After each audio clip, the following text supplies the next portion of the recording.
News first ಆಯೋಜಿಸ್ತಾ ಇರುವ ಕರ್ನಾಟಕದ ಅತಿ ದೊಡ್ಡ ಇವಿ ಎಕ್ಸ್ಪೋ.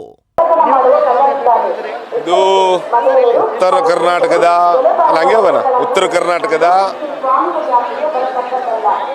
ಐತಿಹಾಸಿಕ ಜಾತ್ರೆ. ಎರಡನೇ ಅತಿ ಹೆಚ್ಚು ಜನಸಂಖ್ಯೆ ಸೇರ್ತಕ್ಕಂಥ ನಮ್ಮ ಕರ್ನಾಟಕ ರಾಜ್ಯದಲ್ಲಿ ಅತಿ ಹೆಚ್ಚು ಜನಸಂಖ್ಯೆ ಸೇರ್ತಕ್ಕಂಥ ಶ್ರೀ ಗುರು ಕೊಟ್ರೇಶ್ವರನ ಜಾತ್ರೆ. ಬಹುಶಃ ಅನೇಕ ವರ್ಷಗಳಿಂದ ಒಂದು ಇತಿಹಾಸ ಇರ್ತಕ್ಕಂಥ ಒಂದು ಜಾತ್ರೆ.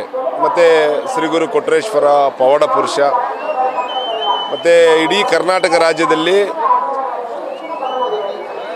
ಲಕ್ಷಾಂತರ ಜನರು ಪಾದಯಾತ್ರೆ ಬರ್ತಾರೆ ಅಂತ ಹೇಳಿದ್ರೆ ಅದು ಶ್ರೀ ಗುರು ಕೊಟ್ರೇಶ್ವರಕ್ಕೆ, ಶ್ರೀ ಗುರು ಕೊಟ್ರೇಶ್ವರ ದರ್ಶನಕ್ಕೆ, ಜಾತ್ರೆಗೆ ಅಂತ ನಾನು ಭಾವಿಸ್ಕೊಂಡಿದ್ದೀನಿ.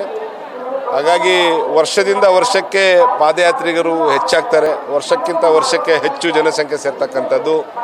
ಸುಮಾರು ಒಂದು 5 ರಿಂದ 6 ಲಕ್ಷ ಹೆಚ್ಚು ಜನ ಇವತ್ತು ಸೇರುವ ನಿರೀಕ್ಷೆ ಇದೆ. ಹಾಗಾಗಿ ಶ್ರೀ ಗುರು ಕೊಟ್ರೇಶ್ವರನ ದರ್ಶನಕ್ಕೆ ಬೆಳಗ್ಗೆನೇ ನಾನು ಬಂದೆ. ಹಾಗಾಗಿ ಕ್ಷೇತ್ರದ ಒಳಿತಿಗಾಗಿ ಮತ್ತು ಈ ನಾಡಿನ ಒಳಿತಿಗಾಗಿ ಮತ್ತು ರೈತರಿಗೆ ಒಳ್ಳೆಯದಾಗಬೇಕು, ಕಾಲಕ್ಕೆ ಮಳೆ ಆಗಬೇಕು, ಒಳ್ಳೆ ಬೆಳೆ ಆಗಬೇಕು ಮತ್ತು ಕ್ಷೇತ್ರದ ಒಳಿತಿಗಾಗಿ ಶ್ರೀ ಗುರು ಕೊಟ್ರೇಶ್ವರನ ನಾನು ಪ್ರಾರ್ಥನೆ ಮಾಡ್ಕೊಂಡಿದ್ದೀನಿ. Thank you.